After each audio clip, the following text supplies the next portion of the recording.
बिस्मिल्लाहिर्रहमानिर्रहीम। अस्सलाम वालेकुम नाज़रीन, आप देख रहे हैं प्रोग्राम कड़वी बात और मैं हूं ज़ुल्फ़कार मीर। नाज़रीन, 3 दिसंबर पाकिस्तान समेत दुनिया भर में माज़ूर अफराद के आलमी दिन के तौर पर मनाया जाता है और इस दिन के मनाने का मकसद यही है कि माज़ूर अफराद की फलाह व बहबूद के लिए काम किया जा सके। जहाँ तक दुनिया भर में माज़ूर अफराद की तादाद का ताल्लुक है तो WHO की एक रिपोर्ट के मुताबिक 1.3 बिलियन लोग किसी न किसी माजूरी का शिकार है। और अगर हम पाकिस्तान की बात करें तो यहाँ पर तो माशाअल्लाह डेटा दस्तयाब ही नहीं है। किसी को नहीं पता कि पाकिस्तान में कितने माजूर अफराद मौजूद हैं। एग्जैक्ट डेटा किसी के पास भी नहीं है। आप इससे अंदाज़ा कर सकते हैं कि मौजूदा हुकूमत हो या साबका हुकूमतें, उनका रवैया माजूर अफराद को लेकर क्या है। वरना जब भी आपने कोई काम शुरू करना है तो कम से कम आपको ये पता होना चाहिए कि कितने लोग वो माजूर हैं। लेकिन पाकिस्तान में इस हवाले से कोई आदाद व शुमार नहीं है। हाँ, अंदाज़े बहुत लगाए जाते हैं और अंदाज़न बयान कर दिया जाता है कि इतने लोग माजूर हैं। अगर हम अक़वाम मुत्तहिदा की बात करें या उसके इदारे WHO का ज़िक्र करें तो वो जो आदाद व शुमार देता है या जो एक तखमीना बताता है, औस बताता है, वो तकरीबन आबादी का 15% जो है वो माजूर अफराद पर मुश्तमिल होता है। और ये वो लोग होते हैं कि जो किसी भी माजूरी का शिकार हो सकते हैं। इस अंदाजे से देखा जाए तो पाकिस्तान की आबादी 24 करोड़ से ज़ायद है, तो फिर आप ये अंदाज़ा कर सकते हैं कि कितने लोग वो माजूरी का शिकार हैं। जहाँ तक ज़िला चकवाल का ताल्लुक है तो ज़िला चकवाल पंजाब के उन अज़ला में शामिल है जहाँ के आप बड़ी आसानी के साथ कह सकते हैं कि ये टॉप जो 5 अज़ला हैं माजूरी के हवाले से, ये उनमें एक है। यहाँ पर माजूर अफराद की तादाद बहुत ज़्यादा है। इसमें इसकी बहुत सी वजूहात हैं, इस पर हम फिर किसी वक्त बात कर लेंगे। लेकिन एक बात तय है कि चकवाल के हवाले से सूरत हाल बड़ी तशवीशनाक है। लेकिन यहाँ पर भी हाल वही पाकिस्तान वाला है कि किसी को पता नहीं है कि असल तादाद वो है कितनी। 12 माजूर अफराद का मैं जिक्र इसलिए कर रहा हूँ कि 3 दिसंबर और फिर आलमी दिन, इस हवाले से कोई ना कोई तकरीब तो ज़रूर होनी चाहिए। हमें कोई मुल्की सतह पर भी और मकामी सतह पर भी इस तरह की कोई हलचल तो नज़र नहीं आई। लेकिन एक तंजीम helping hand relief and development वो हमेशा हर मामले में वो कोशां रहती है और अपना जो उनका तरीक़ाकार है उसके मुताबिक कुछ ना कुछ वो लोग करते रहते हैं। तो 3 दिसंबर के हवाले से माजूर अफराद को लेकर उन्होंने भी एक खूबसूरत तकरीब सजाई, क्योंकि उनके मुख्तलिफ जो प्रोग्राम इस वक्त पाकिस्तान में चल रहे हैं जिनकी तादाद 13 है और उसमें ज़बरदस्त काम हो रहा है। उसमें एक जो प्रोग्राम है वो माजूर अफराद के हवाले से भी है। तो उनका तो काम बनता था कि वो अपने काम को भी उजागर करें, बताएं भी कि उन्होंने किया क्या है। तो इसी हवाले से ये तकरीब थी जिसमें मुनफरिद सलाहियतों के जो हामिल माजूर बच्चे हैं उन्होंने हिस्सा लिया। उन्होंने मिली नग़मे भी कहे, उन्होंने तलावत कलाम पाक का शर्फ हासिल किया, नात शरीफ और इसके साथ साथ ड्रामा और दीगर जो रंगारंग प्रोग्राम है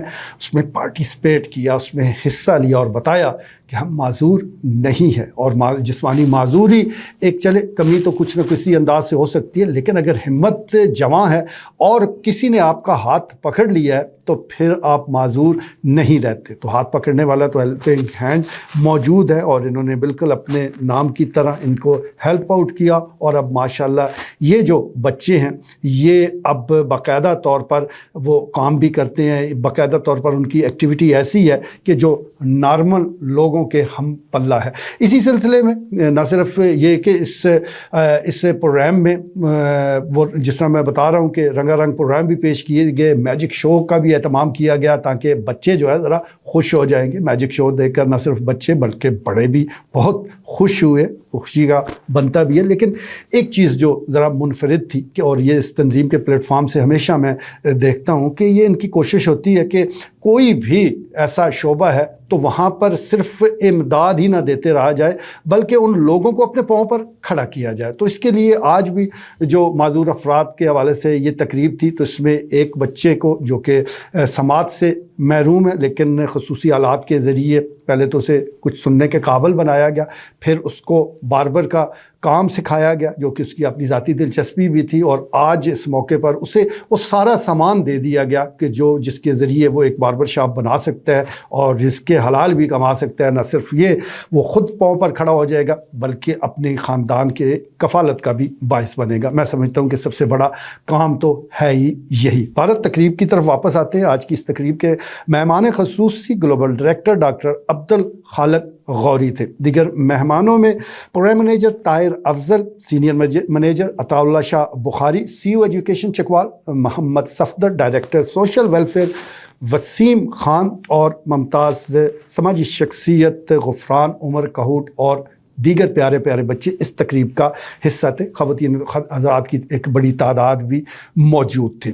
معذور افراد کے حوالے سے میں سمجھتا ہوں کہ یہ ایک بڑی تقریب کا انعقاد کرنا ہی بڑی اچھی بات ہے، لیکن اس کے ذریعے جو میسج دیا گیا ہے وہ اس سے بھی زیادہ طاقتور ہے کہ ان معذور افراد کو بوجھ نہ بنایا جائے، بلکہ ان کو بوجھ بانٹنے والا بنا دیا جائے اور وہ ہنر سکھا دیے جائے کہ جس کے ذریعے یہ اپنی خاندان کی کفالت کا باعث بن سکے۔ بہت ہی یہ اچھا میں سمجھتا ہوں پروگرام ہے اور اس پر صرف لفاظی نہیں ہے، عمل بھی کیا جا رہا ہے۔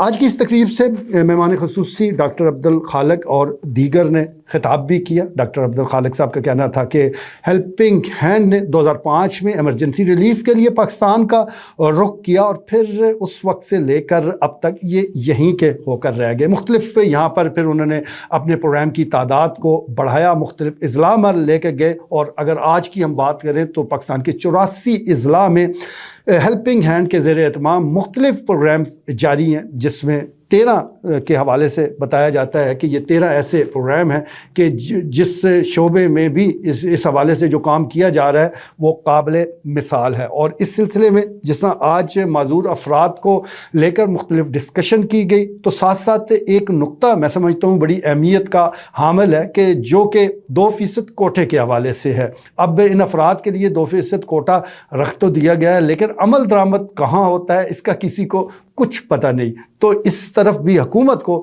توجہ دینی چاہیے۔ چلے باقی جو پروگرامز ہیں، باقی جو معاملات ہیں وہ شاید اس کے بس کے باہر ہوں، لیکن جب آپ ملازمت دینے لگتے ہیں تو کم سے کم اگر اس کوٹے پر عمل درآمد کر دیا جائے تو بہت سے مسائل حل ہو سکتے ہیں۔ بہرحال جی، ہمارا ملک، ہمارا شہر اور یہ دنیا بھر معذور افراد کی ایک بڑی تعداد سے بھری ہوئی ہے، لیکن مہذب معاشروں میں جو ایک طریقہ کار ہے اس کے مطابق یہ جو لوگ ہیں ان کی مشکلات نہیں رہتی۔ وہ بینک جانا چاہے تو انتظام موجود ہوتا ہے، وہ کسی اور جگہ انٹرٹینمنٹ کے لیے جانا چاہتے ہیں تو وہاں ان کے لیے سہولیات موجود ہوتی ہیں۔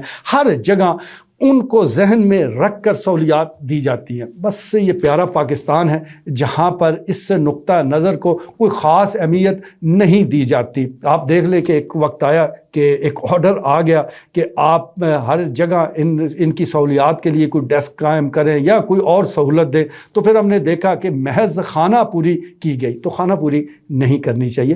یہ جو لوگ ہیں یہ ہماری توجہ کے مستحق ہیں، بس آپ نے کچھ تھوڑا بہت ان کے لیے کرنا ہے، باقی یہ خود باہمت لوگ ہیں، یہ خود اپنے پاؤں پر کھڑے بھی ہو جائیں گے اور نارمل انسانوں کی کفالت کا یہ باعث بنیں گے۔ تھوڑا سا حوصلہ تو پکڑیں، تھوڑا حوصلہ دیجیے، پھر ان کے کام وہ آپ خود دیکھیں گے۔ ہم نے تو اپنی آنکھوں سے متعدد بار دیکھا ہے کہ معذوری صرف ایک نام کا ہی نام ہے، یہ اصل میں جذبوں کی کمزوری ہوتی ہے، ارادوں کی کمزوری ہوتی ہے۔ ارادے پختہ ہو جائیں تو ہر معذوری کو شکست دی جا سکتی ہے، اور یہ لوگ شکست دے رہے ہیں، دیتے نظر بھی آ رہے ہیں۔ بس صرف ایک ہیلپنگ ہینڈ کی ضرورت ہے، جو کہ اس وقت helping hand for relief and development کی شکل میں موجود ہے، لیکن کیا یہ اچھا ہو کہ کوئی اور بھی یہ ہاتھ بن جائے، ہیلپنگ ہینڈ بن جائے، ان لوگوں کو ہاتھ پکڑ لے، تو یہ جو ایک بڑا کام ہے اس میں وہ اپنا حصہ بھی ڈال سکتا ہے۔ آج کے لیے اتنا ہی، اجازت دیجیے، اللہ نے کے بعد۔